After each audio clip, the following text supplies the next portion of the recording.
This evening, we are so lucky to have Sara Dykman for her book. Sorry about that, we had a little echo in the room. For her book, Bicycling with Butterflies, My 10,201-Mile Journey Following the Monarch Migration. It's fascinating. I'd like to thank the friends of the library who make these programs possible. I'd also like to thank our partners at Barrett Bookstore who have the book on the shelves, and they'd love it if you would come in and grab a copy. Type your questions into the chat or the Q&A, and we'll take them at the end. And let me tell you a little bit about Sara. Sara Dykman is the founder of beyondabook.org, which fosters lifelong learners, boundary pushers, explorers, and stewards. She works in amphibian research and as an outdoor educator, guiding young people into nature so they can delight in its complicated brilliance. She hopes her own adventures, walking from Mexico to Canada, canoeing the Missouri River from source to sea, and cycling over 80,000 miles across North and South America, including the Monarch migration trip, will empower young and old to dream big. We feel very lucky to have her here tonight. Get your questions ready and we'll take them at the end, and I'll be back to help Sara with the questions. So welcome, Sara. Thank you. All right, well, I'm happy to be here to talk about my trip following the monarchs and a few lessons I've learned, I think, along the way. And I'm actually just gonna jump right into share some photos and tell my story, which really begins with the fact that I had no idea what I was doing when I started. And I think that's a valuable part of the story, because I feel like a lot of people are afraid that in order to do something big or something scary or something that someone else hasn't done before, that you need to be an expert and you need to be completely prepared. And I disagree. I think what you need is just to make some time and start, and you'll learn along the way. And I certainly did. I didn't know hardly anything about monarchs when I started my trip. I certainly didn't know anything about writing a book when I started writing my book. And I've just managed to kind of figure it out as I went along. And if I had waited until I was good at either of these things, then it never would have happened. So rest assured, you don't need to be an expert. I also want to just let you know that you don't have to love monarch butterflies like the mostest in the world. I, in fact, don't. I love frogs. So frogs are where my heart is, but they make terrible traveling companions. They need very specific requirements. They're pretty sensitive to any pollution or fragmentation in their habitat. Unlike the monarchs, they're so democratic. The monarchs will visit rich and poor people. They'll visit Democrats and Republicans. They'll visit folks that can take 2-week vacations to go to a national park, and they'll visit people that just can go on a walk after school. And I think that there's a real beauty to that, and it also made biking with them super easy. So I'll talk a little bit more about where they go, but first I actually want to call to attention this plant that this male monarch is nectaring on. This is a male monarch, by the way, because he has these scent glands on his hind wings, and so he's nectaring on this plant here that's called milkweed. And this particular species common name is swamp milkweed. And there's about 70 species of milkweed native to the United States. Monarchs will use most of them as a host plant. And what that means is the female monarchs will lay their eggs exclusively on milkweed, and those eggs will hatch and be caterpillars, and the caterpillars will eat this plant. And it's the only species, or the only milkweed. There's all the 70 species. There's the only plant that they'll eat. And most herbivores avoid milkweed because, as its name suggests, if you tear a bit of the leaf of most species, this like white latex sap comes out, and that's both a sticky glue that will glue shut the mouths of small herbivores like caterpillars, and is also toxic. But the monarchs have evolved ways to avoid that sticky toxin, and also ways to deal with the poison. And on top of that, they sequester that poison in their bodies, and it renders them toxic as well. So this monarch is bright orange, warning predators that when they were a caterpillar, they ate milkweed and they are now toxic. And predators learn very quickly that bright orange butterflies taste bad and they avoid them. And so we call that aposematic coloring, warning colors. So when I talk about monarchs, everything I'm going to say about monarchs is really totally, completely linked to milkweed. If there's no milkweed, there's no monarchs. So I'll talk about milkweed a lot, but I want to kind of go back to what I was saying about them being democratic and show you their range map to really prove that pretty much everyone in the United States has the opportunity to see monarchs, some more frequently than others. This is the range map of monarchs, and it's color coded by season. So we have yellow is their summer range, green is their spring range, orange is fall, and then there's a few little blue dots. And we have blue dots on the coast of California. We have blue in Florida with a question mark, because that's kind of an ever-evolving story. And then we have this blue star in Mexico.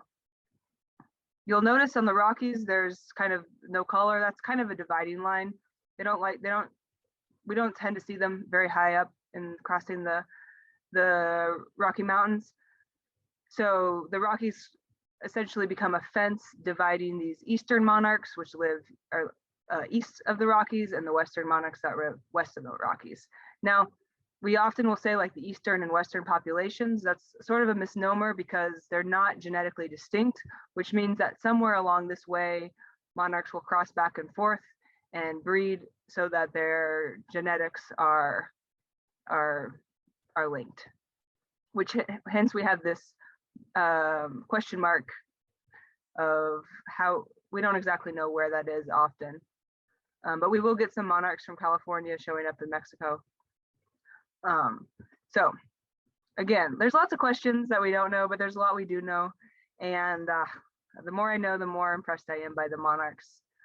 Now, the other thing I want to call to attention for folks that might not know is that the monarchs that overwinter in the blue dots are not the same monarchs that will be typically found in the summer. So one of, I think, the most spectacular parts of this migration is it's multi-generational. So the monarchs that overwinter in Mexico will fly north into the spring range, where they'll lay their eggs and die. There's always some exceptions, but most of them will lay their eggs and die in the green zone. And those eggs we call the first generation of the season. They will fly north, they will also lay eggs, and they will also die. And it takes a few generations to make it up into their summer range. And then they'll hang out there for usually a generation or so. And then in the fall, the generation born in the fall will go back to Mexico. So the monarchs I started with were not the monarchs I finished with. I finished with likely the great grandkids of the monarchs I started with, which is pretty spectacular if you think about a little egg being born in Connecticut and finding their way to where their great grandma had been. It's pretty spectacular. So as I mentioned, I didn't know what I was doing, but I looked at this map and I said, well, there seems like an obvious starting point, which is this blue dot. So that's where I went, and I bought a 3-day bus ticket to Michoacan, Mexico. And I went there in January, where the monarchs cluster in these very still colonies. The reason they go to Mexico is because they have found this spot that's about 10,000 feet above sea level. That's still pretty cold, but it's not freezing cold. Or if there's a time, there'll be some extreme cold spells, but the forest actually kind of acts like a thermal mass or a blanket to kind of protect them from those most extreme nights. And so they can go to this place that's not so cold that they'll freeze to death, hopefully. Sometimes they do, but it's not so hot that they're going to fly around all winter when the milkweed is senesced and is overwintering, and there would be no place to lay eggs if they were active. And they can save their fat reserves that they gained on the fall migration south, They can live off those fat all winter and then fly back when the milkweed is re-emerging in their spring range in the spring. So these monarchs have to be survivors. And most of the time we want them to just be hanging out, chill, not using their fat. But then as spring occurs and temperatures start to rise in Mexico, there'll be a flurry of activity. There'll be lots and lots of flight. These monarchs are actually doing this behavior called pooling, where they're getting water. And water is actually a key component of their overwintering grounds. It's also the essential amount of humidity in Mexico, so that they can get enough water, often just from dew in the mornings, to metabolize that fat that they're carrying with them all the way to Mexico, all the way from the US. So when they started doing this, I knew, oh boy, I got to start my trip. So I loaded up my bike and I started biking. And you can see in this photo, this is like one of the few photos that I have lots of monarchs flying next to me. This lasted about 2 miles, and then the road kind of veered down the mountain, as roads typically do, and the monarchs stayed high on the ridge, and they left me behind. And I thought, oh my gosh, Canada's very far away. What am I doing? But I kept going, and eventually I landed on this route. Now, I should say, when I started my trip, I had only the vaguest idea of what I do. I knew I was going to start in Mexico, go to Canada, and stop at my parents' house in Kansas City for a shower. But other than that, I really didn't have any true plans. And I knew things would just kind of happen. If I made plans, then I'd have to say no to the opportunities that arose along the way. And a lot of opportunities arose, and really all of these wiggles in my route have came from opportunity. So one of the missions on my trip was to be a voice for the monarch. So I spoke at lots of schools and nature centers, some libraries as well. And reporters would come and they would write up a little story about me and the monarchs and how people can help them. And then that would get posted on social media, and all of a sudden I would get an invitation from someone else. And I'd look at my map and I'd say, oh yeah, I could probably add miles there, or oh, that's perfect. Or I tried essentially to say yes to every invitation. And the reason for that was a couple. One, it was fun and nice to meet people that love monarchs. But also, if it was just me, I didn't have time to hang flyers and to write press releases and to be the boots on the ground, to make sure that people actually knew I was going to be there and to come to my presentation and do all the hard work of making an event happen. So if someone had the passion, then it was important to me to go there, and that helped amplify my voice. Now, I think some people are really scared by the idea of not like having a plan exactly, but I did have a plan. It just didn't involve knowing exactly where I was. And the plan was just to be prepared. So this is my bike, and it's nothing fancy. It's just an old 1989 Specialized hard rock mountain bike frame that I have had since I built this bike from old parts back in 2013. So it's been with me a while. And I have these bags on my bike called panniers. The front ones are store-bought and the back ones are old kitty litter buckets. And they held everything I needed. Here's a drawing of all my stuff. So I have my front panniers, which I would describe as my bedroom and my office. And then my back panniers are my workshop, my kitchen, my art studio, my closet, I suppose. This bag here has got a really special trick. I would carry 3 outfits on my trip. One was my writing outfit that was usually disgusting. One was my presentation outfit, which I tried to keep kind of clean, and then my pajamas. And when I was sleeping, my writing and my presentation outfit would go in this bag for a very convenient pillow. So I carried a lot. My bike was heavy, but that's okay. I had all day to go, about 60 miles. So you could actually go pretty slow if you go steady. So that's what I did. And because of this, like I said, I didn't really need to know exactly where I was going. I would just go until I was hungry, and then I'd stop and eat. And then I would go until I was tired, and I'd stop and sleep. And I never once paid for camping. I There's my tent. This is a road in Texas. I often prescribed to the theory of just hide in plain sight. I never felt scared doing this. In fact, I felt less scared than if I'd been in public campgrounds where people, that's like where people would go to mess with someone that was asleep. No one goes to like some random bush, like 15 miles out of town, like, cause they're not expecting you there. So I felt really safe. And also this was important because I think this really showcases what the monarchs are up against. So monarchs can't arrange their route to make sure they're at a wildlife refuge or a national park or a state park. They're going to go where they're going, and they're going to either find what they need or they don't. And so I want everyone tonight to think about what their yards look like. And if a monarch at the end of the day passed by their yard, would there be an invitation awaiting them, or would there just be a really stressful moment where they had to keep going?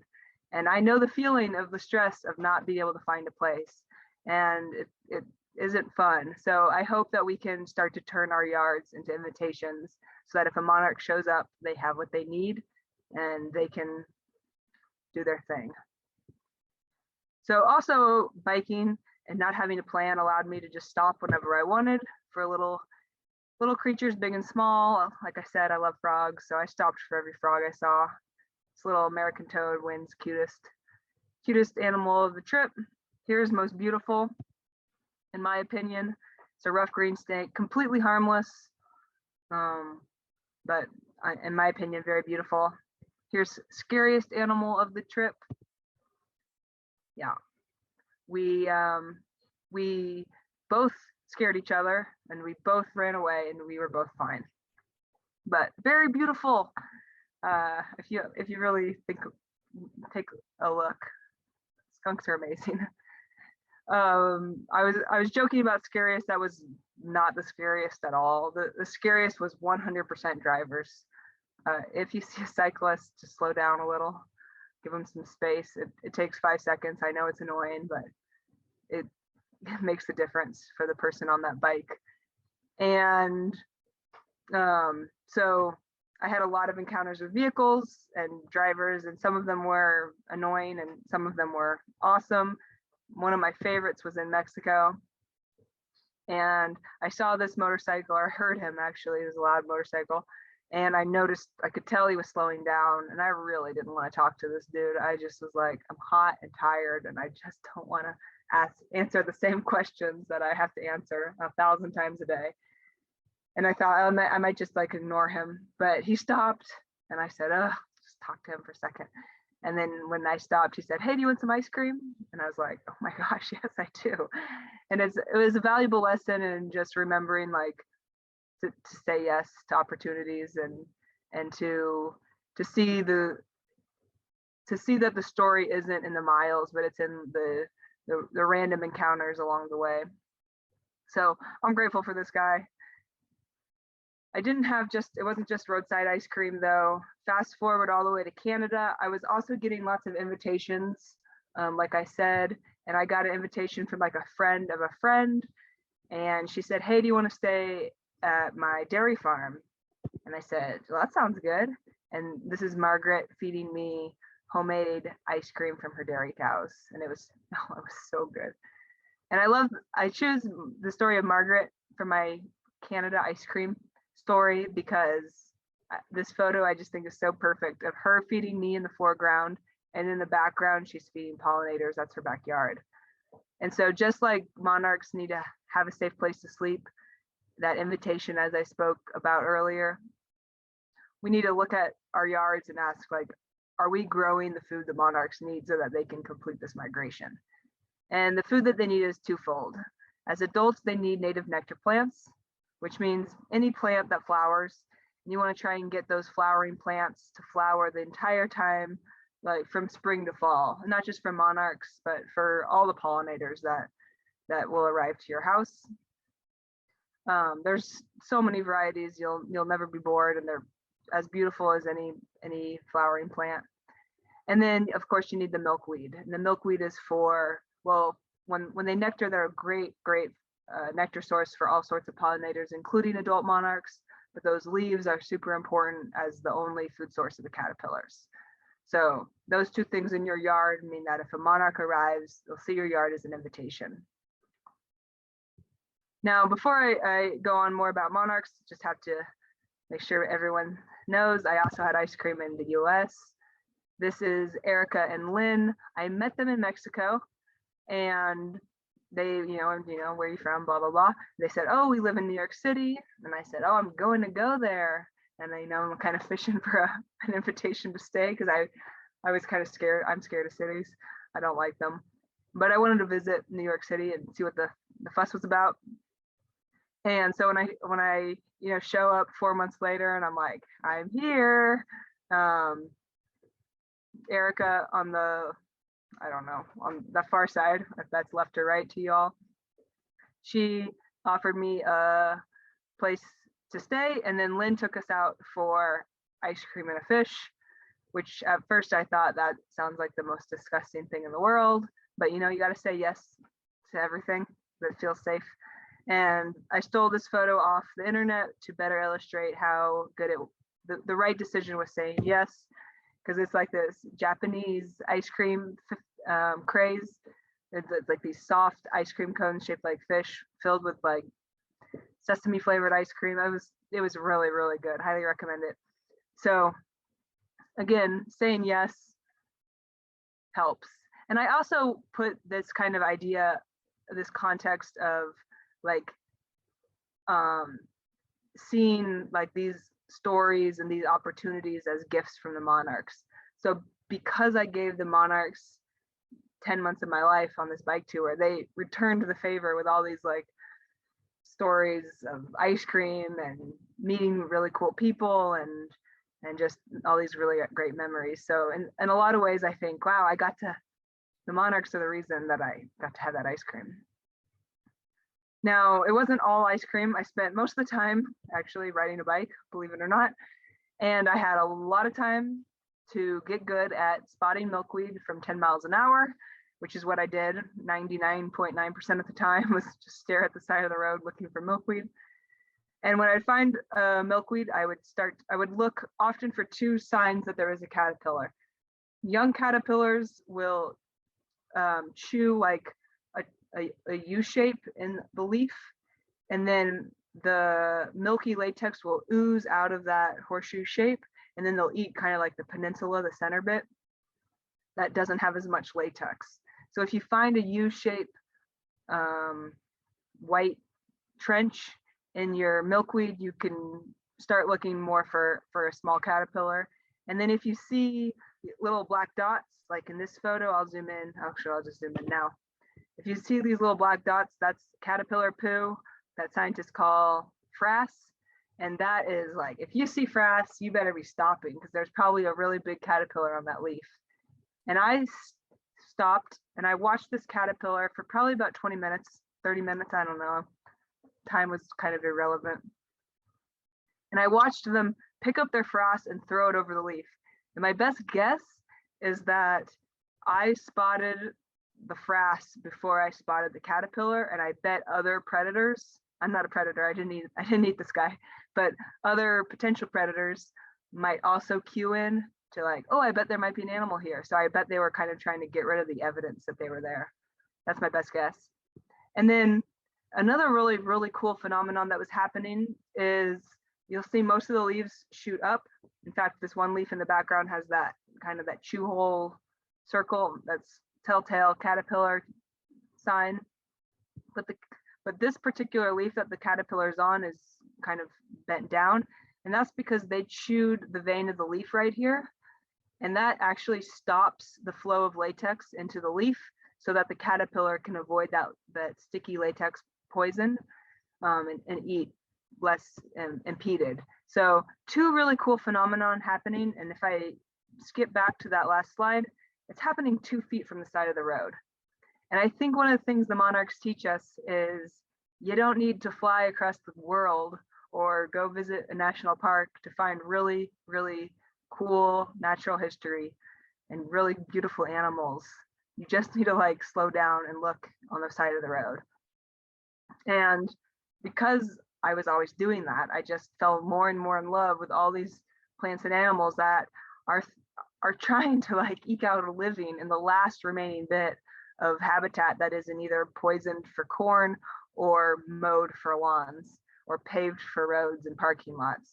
And so I just developed a great appreciation for these weedy looking roadsides. And of course, then I just was heartbroken every time I saw them just get totally mowed down. And I just saw so much wasted potential, so much decisions made because it was of convenience to humans rather than thinking about our more than human neighbors, like the caterpillars that were living, that was their home, and we just cut it down because we need things to look tame. And so I encourage folks, if you see a roadside full of native flowers, call the Department of Transportation and thank them, because all day long they get complaints that the roads look weedy, and we need them to hear the other side, and we need them to hear the value and not mowing every single plant and animal down because we want it to look a certain way. And I can already feel it in my voice, like I'm getting mad because that's what my trip was. It was me just watching what we were doing to the planet, and just seeing every day, everywhere, where we had taken, and we just refused to share. And it was so heartbreaking. And there were so many people, I mean, every day, someone older than me would say, like, when I was a kid, we used to see lots of monarchs, and now we hardly see any. And I would just be like, that's so unfair. And it's just so messed up that you're not doing anything to make sure that the next generation gets what you got. And instead, we're just status quo, and we just have decided that a green grass yard is beautiful, even though it's denying the next generation a chance to see the prairie and to see these native plants. And I was really, really mad. And people expected me to show up and be like, I'm gonna talk about butterflies, yay. No, I showed up just ready to throw down, because if we don't get mad and if we don't get upset, we're gonna lose the monarchs. And this is their population over time. And really, it just comes down to there used to be a lot, and lately the numbers have been low. And you'll see there's this line, this blue line here. That's where scientists put the population to be stable, to be at a place where if there's a freak winter storm, which has happened in the past, that kills 90%, that's happened, there'll still be enough monarchs that survive to recolonize in the spring and to rebound. Or if there's a drought and the condition of the nectar is just really poor, and maybe monarchs arrive too skinny and a lot starved, there'll still be enough to recolonize in the spring and rebound. But if we have these really, really low numbers and we lose 90% to a storm, it's not going to work. So we need to have this baseline number, which we haven't hit, and we've hit barely in the last 20 years. And the way that we're going to get to this baseline is by planting 1.8 billion stems of milkweed, billion with a B. And we're not going to do that waiting for national parks and state parks and wildlife refuges to go plant some milkweed. The only way we're going to get there is if every single person puts milkweed in their yard and starts to share. And the reason that it's such a high number is because every female monarch will lay 500 eggs, and she only wants to put 1 egg per milkweed, so that when that when the egg hatches, they can eat all they want and they won't overeat and eat the entire milkweed. If she lays 10 or 20 eggs, which is called egg dumping, on 1 milkweed, the chances are the caterpillars on that milkweed will run out of food and starve. So we need every egg to have 1 milkweed plant. The problem is, or the challenge, I suppose, is that sometimes the monarchs are more concentrated in Texas, and sometimes it's more Georgia, or more spread out in the fall. So if we plant all the milkweeds that they need in eastern Texas and they show up in western Texas, well, that's not going to work. So we need to have lots and lots of milkweed everywhere, so that no matter what, when they show up, each female is going to be able to find 500 milkweeds. And the reality is most of those eggs won't survive, which is fine, because we want 95% of those eggs to become bird food and frog food and snake food and skunk food, to feed the food web. But they can't become part of the food web if there was never a place for them to start their metamorphosis. So we need lots and lots and lots of milkweed, and we're going to get there only if people share their yards and give nature a place to live. So I'm angry. I'll just leave it there. Sorry, I'll calm down here in a bit. And actually, the way that I like calm down is doing something. And I spoke to about 9,000 people on my trip about the monarchs, and then I wrote a book, and I've sold thousands and thousands of copies at this point, awesomely, or luckily, or that's not the right word, but gratefully. And I had done all these presentations, and so I'm able, my voice is getting louder and louder, which is a real gift that, again, I believe the monarchs have given me. And I try and give to them, and they give more to me, and it's working out quite well for both of us, I think. But this is what anger to fuel action, but it can't just be anger, and there has to be some hope too. And so for me, hope means doing something, and it means surrounding yourself with other people that are doing something. So I visited lots and lots of schools and met the most inspiring teachers that are doing the hard, it's so impossibly hard work of getting school gardens going so that kids can have these outdoor hands-on opportunities to meet native plants and native pollinators and monarchs. I met scientists like Dr. Chip Taylor with Monarch Watch. That's a monarch on his head, if you're curious. And he is just one of my favorite people. And what I love about him is that he has been fighting tirelessly for 3 decades now, and he has given his heart and his soul and his time and his money to the monarchs. And sometimes I wonder, maybe there wouldn't be monarchs if it hadn't been him just stepping up when no one else cared.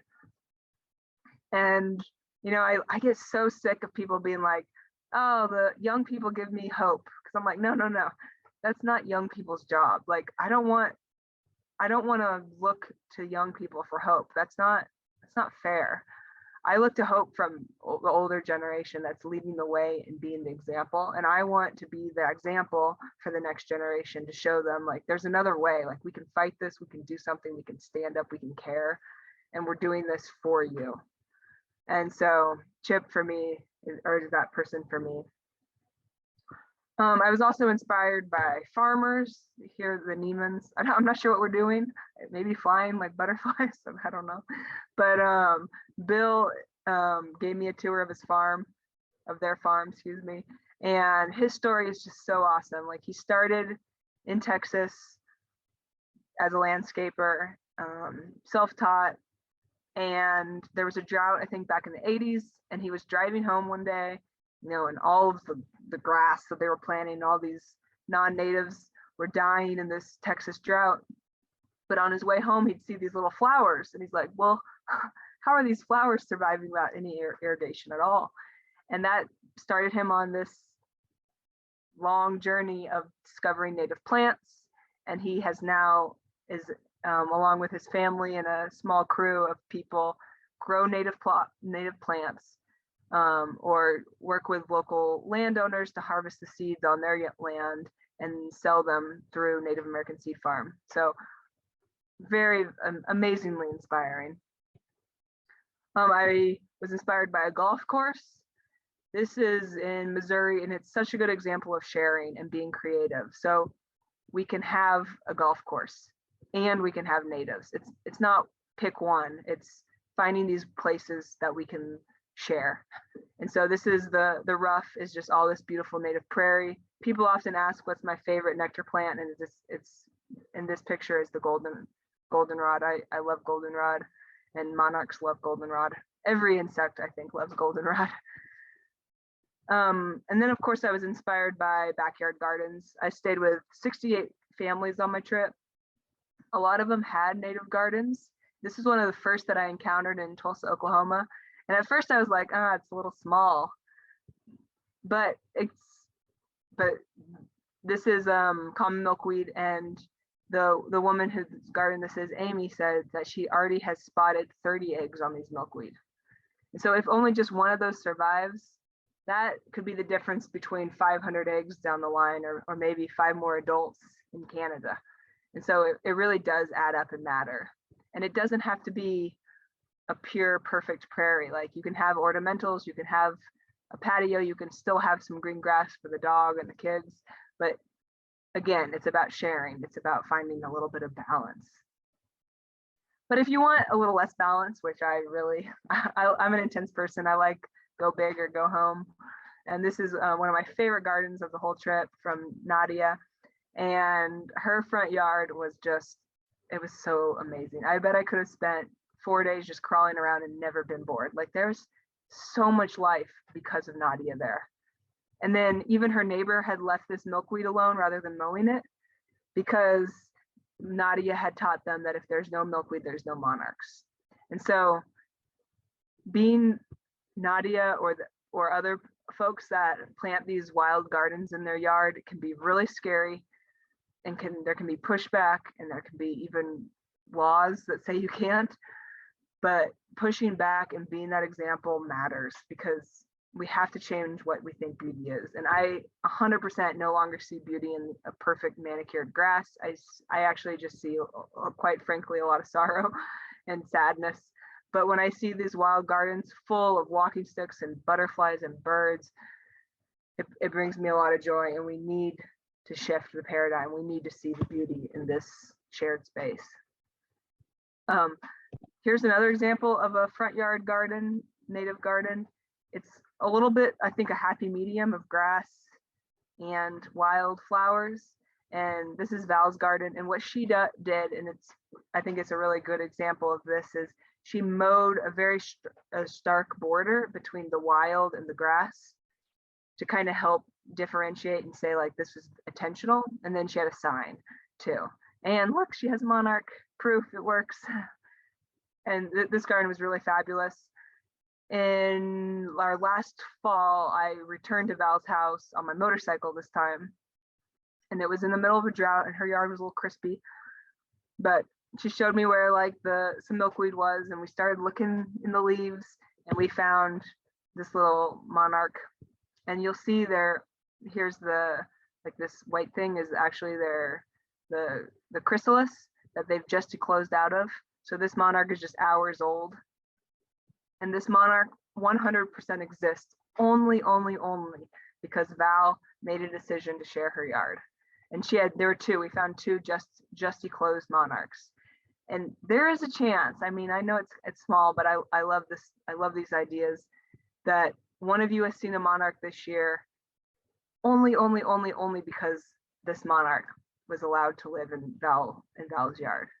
And so maybe you have met their great-great-grandkid at this point, or maybe just grandkid at this point. It's still kind of early. No, it's not. It's August almost. Anyway, yeah, the monarchs are connecting us in these really beautiful, mysterious ways. And who knows where a monarch that is born in your yard will go, or who that monarch will touch. You can also pick a parking lot and turn that into a little pollinator paradise. And you can even do this if you live in New York City. I found monarch eggs on some milkweed around like a light pole in Queens. I saw caterpillars in Brooklyn, and then I was biking over the Brooklyn Bridge into Manhattan, and I chased down this monarch. I was that person running down the street with my camera, not taking pictures of buildings or of anything that other people were, but I could manage to get proof that monarchs can even survive in New York City. So every single person can help, even if it's just a potted plant outside their house. And so if you do that, well, yeah, if you do that, I just think it's just so important to reiterate that this isn't just a one-way street. We're not just giving to the monarchs, but we're getting a lot back. And I have felt this every day since I started biking, that the more I give, the more I get. So the monarchs give us beauty. This is the butterfly weed. That's a popular milkweed fall blooming plant. A lot of folks like it because they don't spread by rhizomes. So they're a little bit easier to contain. Although the rhizome spreading common milkweed is the love of the milkweeds, in my opinion. I love them so much. They're just awesome. I could talk about them for an hour, but I won't. Monarchs also have given me, and I think they've given a lot of folks out there who love them and support them, friendships. I've made so many friends only because I've given my time to the monarch, including my friend Brianda, who was my guide, the first person I met really in Mexico. And she invited me to her house, and a couple years in 2019, I was at her wedding. I lived in this house all winter from November to April. There's my bike in the background. And yeah, only because of the monarchs. And the monarchs also give us a way to help maybe the animals that are a little bit harder to notice, like the frogs that I love so much. So I was looking in this patch of milkweed for eggs, and I found this little toadlet, or froglet, excuse me, that had just metamorphosed from a tadpole. Still kind of has this tadpole face. And I think it's important to say that you don't have to love monarchs. I give you permission to not love monarchs, but pick the animal or the plant that brings you joy, and then go give them your time and your energy, your vote, your money, your voice. And in doing so, you'll be giving voice to all the creatures that need us, including the frogs. And the monarchs also give us, I think, hope, and a really important lesson that small equals big. So this is what the monarchs look like when they're clustered in the trees in Mexico. And you'll notice that on this, it's a small tree, but it's a tree nonetheless, that there's so many monarchs that the tree's bent. And there'll actually can sometimes be so many monarchs on a branch that the branch will break. And I just love this because I guarantee you one monarch cannot move a tree or break a branch. But when you get thousands together, they can. And so I think, well, one person, one garden, one story can't change our culture, can't save the monarch, but thousands of us working together, all doing a little bit can. And the monarchs teach us that. And lastly, the monarchs teach us that in this crazy, scary world where you can turn on the news and get so overwhelmed and feel too impossibly small to fix anything, the monarchs say, no, that's not true. Go dig a hole in your backyard and plant a milkweed. And if you do that, you're part of the solution. And if you can be part of the solution in small ways, you can be part of the solution in big ways. So you've just got to plant milkweed. Now, by the way, I'm full disclosure, this milkweed, this is a purple milkweed I planted in my parents' yard before I started my trip so many years ago at this point. That milkweed died for sure, just dead, long before a monarch found them. That's okay, learn as you go. Again, this isn't about getting it right the first time, this is just about getting it right. And we got to learn from our mistakes and work together and share what we learn. My dad took over the milkweed operation with his very type A personality, which is he bought not just different seeds, but from different companies because he wasn't sure which would be best. Try and get your seeds as local as you can, because the more local, the more likely those seeds are adapted to your very specific region. And he planted them in soil in little planter boxes. And this, I actually really love this method because it kind of cuts out some of the confusion, because you know that every plant that sprouts is a milkweed, which helps when all sprouts to the untrained eye, including my eye, look the same. So he germinated them in these small pots, and then in order to keep track of them from the other plants that were sprouting in the backyard, he put these little coffee cups with his labels, And now all these, I think he planted world, butterfly, and common milkweed, and they're all doing amazing. And I was there in March, and we watched a female come in and lay some eggs. The eggs kept getting eaten, which was a little bit of a bummer, but also like I'm happy that all the other insects are getting what they need. And I did, right before I leave, finally found a larger caterpillar that had managed to make it to a bigger stage. But they're doing good, and it's a testament, because my dad was like the guy that like wouldn't let us have a dog because it would mess up the yard, and all of a sudden he has common milkweed. So if my dad can see the benefit, then anyone can, I believe. One last note before I move on from germinating milkweed is that milkweed seeds need to go through cold stratification, which means they basically need to go through winter. And there's two ways, or there's a lot of ways you can do this, but one way is by putting them out in the spring, or excuse me, in the fall. So they literally go through winter. It's on the spot that you want them to grow, or hope that they grow. The other is to plant them in these little boxes and put the planters outside so that they experience winter in the container, and then will sprout in the spring. And the third, which I think my dad did, is you put them in the fridge in some cold or moist paper towels for 6 or so weeks so that they go through winter in the fridge, and then you can sprout them that way. And there's lots and lots of information on the web about how to do that. I really recommend Monarch Joint Venture for information, as well as Monarch Watch, and then also Journey North are I think my 3 favorite websites. Xerces has a seed finder where you can just type in your location and find where local native nurseries are, which is also helpful. And then Texas Wildflower, or in Austin, what's it called? Lady Bird Johnson Wildflower Center has a really good plant finder in general, where you can type in your region. If you want a purple, 3 foot tall, late fall blooming plant, and then they will give you a list of natives that meet those criteria. So that's another good resource that I can say again if anyone's interested later. So again, go out there, learn as you go.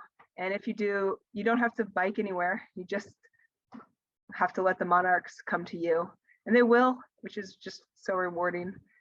And I'm continuing to follow them on an adventure. And let's see, I think I have maybe a minute to tell you a little bit about that, because I'm really excited.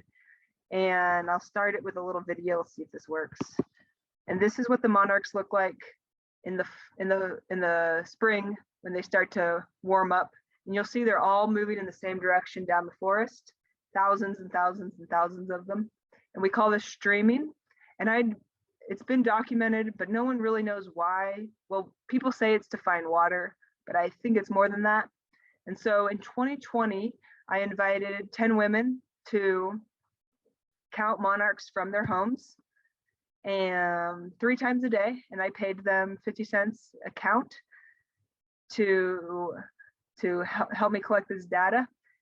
And it worked really, really well, and it was super fun. And so last year I expanded the project, and we had 23 women counting from November to March, or to April, excuse me, between 3 to 8 times a day. And we also had them collecting weather. So this is just a piece of tent that I cut a bunch of pieces of an old tent, the same length, and if that was to measure wind speed and wind direction. And then we all each one had a watch and a notebook to record their findings. And I even installed these weather stations on some of people's houses so that I could pair what they were seeing with what the weather conditions are. And it was really, really awesome. It was amazing what they found and what they noticed. And I believe having people near where the monarchs live, be the biologists studying them, is super important. And I believe these women who normally can't leave because they have the responsibilities at home and have less opportunity to work, giving them a job, even if it's very small and doesn't pay a lot, is super empowering, empowering and important. Wow. So I really am hoping that I can continue this. And so, of course, I'm always looking for money. At this point, all the money is, except for I need to buy batteries for the watches. So all the other money is almost entirely salary for these women. So if you are interested, I have a GoFundMe. If you Google GoFundMe Counting Monarchs, it'll also get you there if you don't want to write down a link. And with that, I'm ready if anyone has some questions. And again, thank you for coming to a Zoom event and listening to my story. And yeah, I hope you learned something. So I'll close my screen. Bravo, Sarah. What a fantastic presentation. And the message you're sending is so strong and so easy for us all to follow. I have some questions that came in during your talk. One wanted to know the name of the golf course in the Midwest. The name of the golf course, it was in Columbia, Missouri. And it was the MU's golf course. I could look it up. I have a copy of my book somewhere. Well, it's in my book. I can look it up and send it later. Okay. And then the same person asked, could you repeat your favorite resources? Yeah. So my favorites, I kind of go to different ones for different things. Monarch Watch is great for everything. Monarch Watch provides free milkweed to school programs. So if you want to get a school garden going, you can reach out to them to get milkweeds. They do plant sales, they do education. They're the folks that are doing the tagging work. So you can buy little stickers from Monarch Watch, and then in the fall, you can go out into the garden and you can catch monarchs and you can put a sticker on each one, and each sticker has a identifying code of numbers and letters, and you tell Monarch Watch which stickers you used and which monarchs you put them on. And then if someone finds one of the tags along the way, they report that also, and then we can get an idea of where the monarchs are going, how many are making it, where they're going. And I think they've collected thousands and thousands of tags. They've tagged millions, and I think they've recovered when I wrote my book 5 years ago at this point, I think it was 15,000. I think it's up to almost 20 now, or maybe past that. So it's a really amazing program. I started tagging this fall and it was really fun. It became a game. And so Monarch Watch is great. Monarch Joint Venture is just really, really, really, really useful. They have all these wonderful 1 or 2 page guides for everything. So you can learn about how to germinate milkweed. You can print out a guide on mowing regimes. So, if the city needs to mow, and really the prairie benefits from mowing. So mowing is fine, but timing it is important. So depending on where you live, say if you live in Texas, you want to mow after the monarchs have left in the fall. You don't want to cut down all those nectar plants right before the monarchs pass and then have nothing to eat. So if we can time when we mow, or folks in the upper or in Connecticut, if you mow right before the monarchs get there in early summer, then all the plants will resprout, and there'll be this young, more tender milkweed leaves that the monarchs prefer, rather than this more leathery older milkweed. So mowing works, but we just have to get the timing right.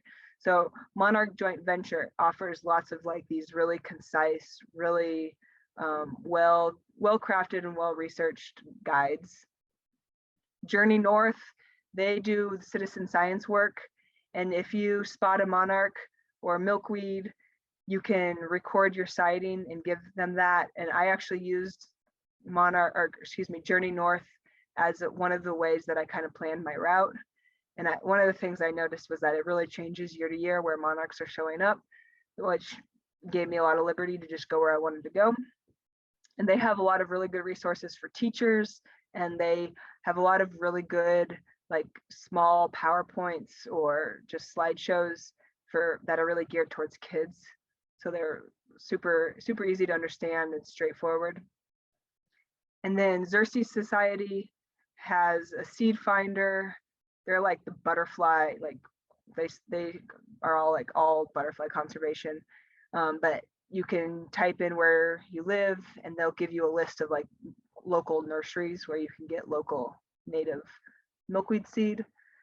And then Lady Bird Johnson Wildflower Center, which is out of Austin, has a really good like wildflower search guide, flower guide, where you can basically put in the list of criteria for what sort of plant you want, whether it's the height or when it blooms, and kind of go from there on picking some natives to get in your garden. We had someone who wanted to know that they've noticed that there's some monarch rearing kits on the internet. Could you speak to those? Whether they're good to get, or is it a valid way to get monarchs? Don't buy monarchs online. Yeah, definitely don't. I'm not sure if you're referring to kits where it's just like the enclosure and maybe some tools, which would be fine, but don't buy monarchs. We don't want to be shipping monarchs around the country. A lot of those monarchs are not necessary. We don't know if they're healthy, and so we don't want to be releasing monarchs that we don't know where they're from or how healthy they are into the wild population. As far as rearing goes, I'm completely okay with rearing. I tend to try and not encourage people to rear hundreds and hundreds. I don't find that actually to be useful. I like to think of the monarchs that we're rearing as like sacrificial guides. So they're a great way to introduce a neighbor or a school or a classroom or a library to this like beautiful kind of hidden secret that's hard to find. And once you watch the metamorphosis up close, you're kind of bonded, I think, to those animals. But the way that we're going to save monarchs is not rearing. In my opinion, the way that we're going to save monarchs is by planting 500 milkweeds for every female, so that 500 eggs from every female will have a place to go. So I think there's like a good middle ground, right? Where you rear some because it can be painful to watch every single caterpillar get eaten. But I don't think rearing every single monarch you find is necessary or that helpful. We had someone write in, monarch populations are way down in Connecticut so far. Do you think it's weather to blame, or have you heard anything? I'm kind of out of the loop right now because I'm deep in field season in California with frogs, but I've heard a little bit of everything, and that's kind of the beauty of the monarch in some ways, is their populations can really shift, and that's also why we need to have milkweed everywhere, because sometimes they're going to get blown east sooner, sometimes they won't get to the east at all or less, so sometimes they'll be more concentrated in the Midwest, as Iowa, and like Iowa was their spot, and then of course Iowa is now mostly corn, so they've kind of had to shift because of that. But I would say, yeah, I don't have a true answer for exactly why. I think it's always kind of a time will tell, and there'll be places where people will be certain that it's a terrible year for the monarchs, but it was in fact a pretty good year, but the monarchs didn't show up where they were. Someone asked, would you speak about your On the River project? On the River was a trip I did. I started in Glacier National Park on a peak called Triple Divide, which is a really special peak because the peak sits on the Continental Divide, which divides the Pacific from the Atlantic Ocean, and also the Laurentian Divide, which divides the Gulf of Mexico from the Hudson Bay. So you can, depending on if you believe the Hudson Bay is part of the Atlantic or not, it is, but it still feels like 3 different oceans. And I started on that peak with some friends, and we paddled all the way to New Orleans in the Gulf of Mexico. I think it took about 6.5 months, and we along the way visited schools near the river and talked about river conservation. The Missouri River, especially after Omaha, has the reputation for being like this death trap that if you touch, you'll basically die. So kind of just like redefining or giving like I think a little bit more respect to the Missouri River was part of our goal, and it was phenomenally fun. Like lots and lots of reservoirs. It was really hard, but it was such a cool way to see the country. I would do another river trip in a heartbeat. Like it's really fun. Someone wrote in, why are monarchs so important? What about swallowtails? Swallowtails, I mean, they're all important. I think the monarch isn't important in a way because there's a lot of them, so a lot more people have access to seeing them. So are swallowtails, but they're very easy to identify. So that's like familiarity makes them feel a little less isolating. Like they're easier to relate to. I think there's a million reasons why monarchs matter. I call them gateway bugs because they help pull people into nature. They help kind of hold people's hands to go into this world that I think they were taught to be afraid of. They give us solutions and allow us to be part of the solution by giving them habitat. They help us learn about science and geography. They remind us that our neighbors to the north, we have neighbors to the north in Canada, neighbors to the south in Mexico, and if we don't work together and see each other as the neighbors we are, then we're gonna doom a lot of animals. And they're beautiful, and I think there's something extraordinarily powerful about looking at a little egg on a side of a road and knowing that egg has the potential to withstand all the odds and survive all the predators out there, and to survive the changing climate and metamorphose into an adult butterfly and fly thousands of miles to the same trees that their great-grandparents lived on this winter before, to live 8 times longer than their parents' generation, to fly all the way back to Texas and begin it again. Like, I think that there is an immense power in just knowing that exists in this world. And then, of course, you could throw in all the science of, well, billions of pollinators are important, billions of eggs eaten in the ecosystem are important. I'm less driven by those reasons. I'm more driven by the emotion of a beautiful butterfly in this world is important. But yeah, all those reasons and more. I could go on. Well, we've come to the end of our hour, which has flown by. And I'm sure we've all learned a lot about the butterflies. And tell everyone your website again, in case they want to make a donation. My website is beyondabook.org. And if you want to help support my project in Mexico, you can, I think it's probably easiest. You can find my website, you can get kind of lost in. I'm not a professional, but if you Google GoFundMe and Counting Monarchs, or GoFundMe in my name, that should pull it up. Well, thank you so much for spending your time with us. I'm sure we've all learned a lot, and the presentation was absolutely beautiful, and the message is very strong. So awesome. I'll say good night to you, and to our audience that's still out there. Remember, the library is hosting cocktails in the courtyard this Friday night from 6 to 8. If you'd like to come out and support the library, we'd love to have you, even if it's 90 degrees out. And let's get some more milkweed out there, everyone. Thank you, Sara. Really, really great presentation. Good night, everyone. We'll see you soon.